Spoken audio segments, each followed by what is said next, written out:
dhowaan waxaa cod maqala soo dhigay baraha bulshada Zubayr al-Muhaajir oo sheegay inuu ka soo goostay xarakada al-Shabaab kaasi oo dhaleeceeyay hoggaanka iyo xarakadaba.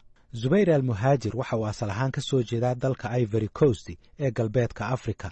Waxa uu Soomaaliya yimid xilligii magaalada Muqdisho iyo inta badan Soomaaliya ay qabsadeen maxkamadihii Islaamiga ahaa sanadkii 2006 waxaana uu xilligaasi ka yimid dalka Britain oo uu ku noolaa. haddaba galka baaristu waxa uu la xiriiray xubno hore uga soo goostay ururka al-Shabaab kuwaas oo u xaqiijiyey in Zubayr al-Muhaajir uu ka soo baxay xarakada al-Shabaab isla markaana uu ku sugan yahay magaalada Muqdisho. galka baarista waxa uu suura gashay inuu khadka telefoonka ku wareysto Zubayr al-Muhaajir waxaana marka hore weydiiyey goorta uu ka soo goostay xarakada al-Shabaab. ugu horeyntii waxaa uga mahadcelinayaa idaacada VOA fursada ay ii siisay inaan cadeeyo mowqifkeyga. waxaan ka baxay xarakada 2013 laakiin meelaha ay maamulaan waxaan ka soo tagay bisha Oktoobar sanadka la soo dhaafay. sababtaad uga soo tagtay waa maxay? sababaha igu kalisay way badan yihiin. waxaa ka mid ah inaysan cadaalad ku xukumaynin, inay xukuumadaha muslimiinta gaalaysiinayaan iyo qof walba xiriir la leh, inay hogaankooda isku dhaqaynin shareecada, inay dhiiga muslimiinta daadinayaan, inay shacabka dulminayaan, inay dadka danyarta canshuur uga qaadayaan magaca zaka. su-aasha dadku isweydiin karaan waxay tahay goormaad adi ogaatay inay al-Shabaab qaldan yihiin? sideed ku ogaatay inay qaldan yihiin? waxaan ogaaday 2009 yani qaraxa oo hotel Shaamo kadib. waa gartay. maxaa si gaara aad u dareentay oo ku tusay qaladkooda qaraxa Shaamow? maxay ka dhaheen? miyaad weydiisay madaxdooda? haddaad weydiisay maxay kuugu jawaabeen? waan weydiiyey Abu Zubayr, waan weydiiyey laftirkeedii arrin aan u diray. wuxuu igu jawaabay in masalada oo tasaruska hadda albere uu sheegay taas uu igu jawaabay. ma fahantay? anigana waxaan ogaaday inuu qaldan yahay. waa gartay. waayahay. maxaad dadka uga sheegi lahayd al-Shabaab oo aysan ka ogeyn ama aad jeclaan lahayd inay dadku ka ogaadaan al-Shabaab? dadka waxa uga sheegaa inaysan nimankan dantooda ahayn shareecada iyo inay dadka marin hadaadinayaan dano gaara ay leeyihiin nimankaas aan shareecada ahayn. waaye sidee al-Shabaab looga hortegi karaa weeraradoodana lagu joojin karaa? maadaama al-Shabaab ay sheeganayaan in dagaalkooda uu ku salaysan yahay diinta, waxaa lagama maarmaan ah in lagu qanciyo dhalinyarada in dagaalkooda uu diinta khilaafsan yahay. laakiin waxaa la rabaa culamo fahamsan fikirkooda oo raadin karaan maraajicda oo khaldan ay ka duulayaan. waa gartay. adi hadda qorshahaagu muxuu yahay? aniga hadda waxaan rabaa inaan dhalinyarada u bayaaniyo in dagaalkan uusan diinta waafaqsanin, maslaxada dalka iyo dadka uusan ku jirin. arrintaasna waxaan ka diyaariyey buug. waxaan rajeynaa inaan nashriyo goordhow insha Allah.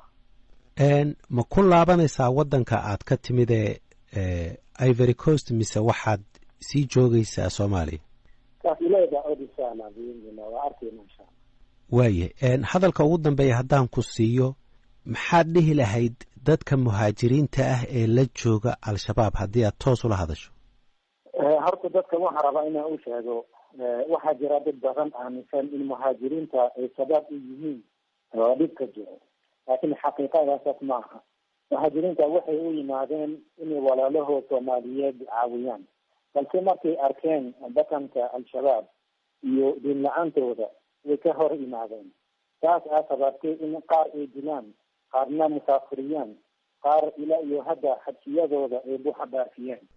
shakhsiyan waxaan maqlay Zubayr al-Muhaajir sanadkii 2013 xilligaasi oo la ii sheegay inuu madax u ahaa guddi al-Shabaab ay u magacowday inuu dhexdhexaadiyo amiirkii hore xarakada al-Shabaab Axmed Cabdi Godane iyo raggii ka soo horjeeday ee ka midka ahaayeen Ibraahim Xaaji Jaamac, Ibraahim al-Afqaan, Mukhtaar Roobow Abu Mansuur iyo Fu'aad Maxamed Khalaf Fu'aad Shongole.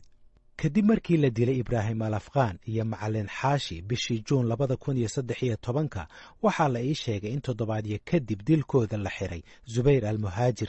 kadib markii uu si furan u dhaliilay hoggaanka xarakada.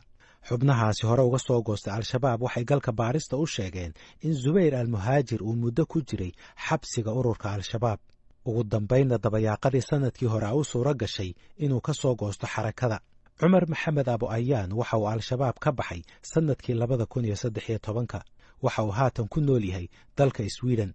waxa uu shakhsiyan aqoon u leeyahay Zubayr al-Muhaajir. Zubayr al-Muhaajir waxaan aqaanay ilaa 2006. wuxuu ahaa raggii yimid waagii maxaakiimta yimid Soomaaliya markii Etoobiyaanka ay ku soo duulaysay. wuxuu ahaa nin caalim ah, sheekh ah, diinta yaqaan, luqado badan yaqaan. laakiin waxaa ogahay in Zubayr uu ku dhacay maamulkii xarakada iyo Abu Zubayr iyo isku dhaceen 2010. 2010 isku dhicitaankooda wuu socday ilaa uu ka gaaro maxay ahayd in 2013 uu ka mid noqday raggii ay xarakada xirxirtay markii Ibrahim Afqaan iyo Macal Burhaan iyo raggaas markay dilaysay. ninka koowaad ay xirtay oo ka mid ahaa Zubayr Muhaajir. markaasoo xabsi ku jira ay ugu dambeysay.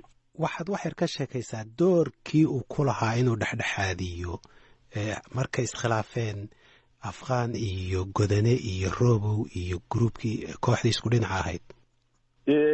Zubayr Muhaajir wuxuu kaloo ahay xaakimkii maxkamadii dhexdhexaadinaysay ama xukumaysay. maxkamadii ku xukumaysay oo kala saaraysay Axmed Godane iyo garabkiisii iyo Ibrahim Afqaan iyo garabkiisii. halkaasoo isku qabsay masalooyin badan oo diin ah. markaasi wuxuu noqotay intuu xukumay oona u xukumay garabkii kaleeta ee kasoo horjeeday ina Godane. wuxuuna xukumay ina Godane Axmed Godane ama Abu Zubayr loo yaqaanay amiirkii hore in asaga uu jagada uu ka dego. kadibna meeshaas ay colaadda ka timid Axmed Godane iyo Zubayr uu qaado. Zubayr al-Muhaajir waxa uu galka baarista u sheegay inuu xilligan wakhtigiisa ku bixin doono inuu qaladaadka al-shabaab u sheego bulshada, isla markaana uu uga digo dhalinyarada. shabaab waxay dilayaan dad aan waxba galabsan, waxaana u baahannahay inaan joojinno, ayuu u sheegay galka baarista Zubayr.